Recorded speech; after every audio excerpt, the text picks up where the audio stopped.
డిసెంబర్లో రాబోతున్నటువంటి జిహెచ్ఎంసీ ఎన్నికల్లో ఎంఐఎం పార్టీకి మేయర్ పదవిని ఇచ్చేందుకు కాంగ్రెస్ పార్టీ లోపాయికారికంగా ఒప్పందం చేసుకొని ఎంఐఎం పార్టీ సూచించినటువంటి వ్యక్తికే కాంగ్రెస్ ఇలా జూబ్లీ హిల్స్ అభ్యర్థిగా నిలబెట్టబోతుంది అనేది నగ్న సత్యం. రేపు కాంగ్రెస్ పార్టీ అభ్యర్థి ఎవరు అనేది అధికారికంగా ప్రకటించబడిన తర్వాత ప్రజలందరికీ అర్థమవుతుంది ఈ క్యాండిడేట్ ఎంఐఎం క్యాండిడేటా, ఈ క్యాండిడేట్ కాంగ్రెస్ క్యాండిడేట్ అనేది ఒక్కసారి ప్రజలు ఆలోచించుకోవాల్సినటువంటి అవసరం ఉంటుంది. భాగ్యనగరంలో భారతీయ జనతా పార్టీ గత కార్పొరేటర్ ఎన్నికలలో 48 స్థానాల్లో గెలిచి ఎంఐఎం పార్టీతో సమానంగా సీట్లకు షేర్ చేసుకుంటున్నటువంటి ప్రస్తుత తరుణంలో జూబ్లీ హిల్స్లో భారతీయ జనతా పార్టీ ఎన్నికల్లో గెలిచిన మరుక్షణం భారతీయ జనతా పార్టీ మేయర్ అభ్యర్థినే గెలిపించుకుంటారనేటువంటి దీంతో బాధతోటి భయంతో కాంగ్రెస్ ఎంఐఎం రెండు పార్టీలు కుమ్ముక్కై సంయుక్తంగా ఒక జాయింట్గా ఒక అభ్యర్థిని పెట్టబోతా ఉన్నాయి. అభ్యర్థి ఎవరనేది రేపు కాంగ్రెస్ పార్టీ డిక్లేర్ చేసిన తర్వాత ఎంఐఎం అభ్యర్థి పోయి కాంగ్రెస్ అభ్యర్థి అయినా, కాంగ్రెస్ అభ్యర్థి పోయి ఎంఐఎం అభ్యర్థి అవుతాడా అనేది చాలా స్పష్టంగా ప్రజలకు తెలుస్తుంది.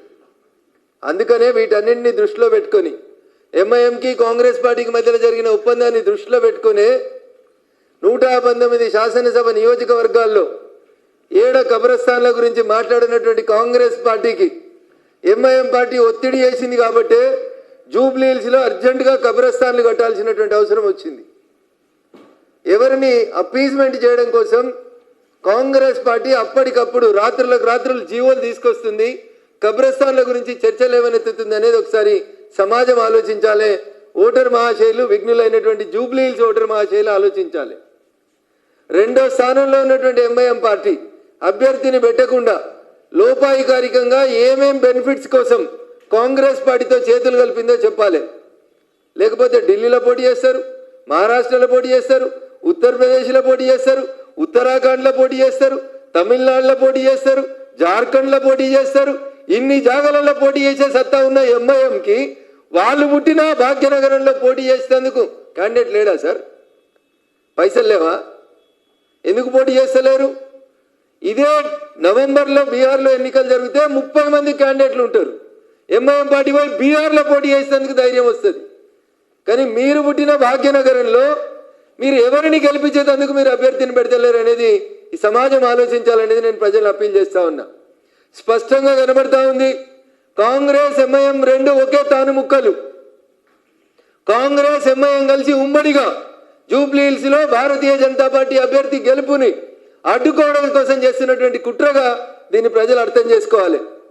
దాంట్లో భాగంగానే ఈ కబ్రస్థాన్లో పంచాయతీ వస్తూ ఉంది. 119 నియోజకవర్గాల్లో నేను మళ్ళీ అడుగుతున్న ముఖ్యమంత్రి గారిని, ఆఖరికి నీ కొడంగల్లో కూడా కబ్రస్థాన్కి జాగి ఇయ్యలే నువ్వు. ఈడెందుకన్నా గింత ఆగమేఘాల మీద పోలీసు వాళ్ళని పెట్టి, ప్లాటూన్లను పెట్టి, సీసీటీవీలు పెట్టి రాత్రి శ్మశాన వాటికల్ని కట్టాల్సిన ఈ కబ్రస్థాన్లు కట్టాల్సిన అవసరం ఎందుకు వచ్చిందంటే ఆడ ఎంఐఎం పార్టీ కుంజి ఇస్తుంది, ఈడ కాంగ్రెస్ పార్టీ తిప్పుతా ఉంది దాన్ని. అందుకని ప్రజలు రేపు కాంగ్రెస్ కోటేయాలన్నా మీరు వేసిన ఓటు కాంగ్రెస్కి వేసినట్ట, ఎంఐఎం అభ్యర్థికి వేసినట్ట ఒక్కసారి ప్రజలు ఆలోచించుకోవాలి. పోనీ ఇంతకుముందు ఎన్నడూ జూబ్లీ హిల్స్లో ఎంఐఎం పోటీ చేయలేదా అంటే ఆఖరికి 2023లో కూడా మొన్న జరిగిన రాష్ట్ర శాసనసభ ఎన్నికలలో కూడా ఎంఐఎం పార్టీ జూబ్లీ హిల్స్ నుంచి పోటీ చేసింది.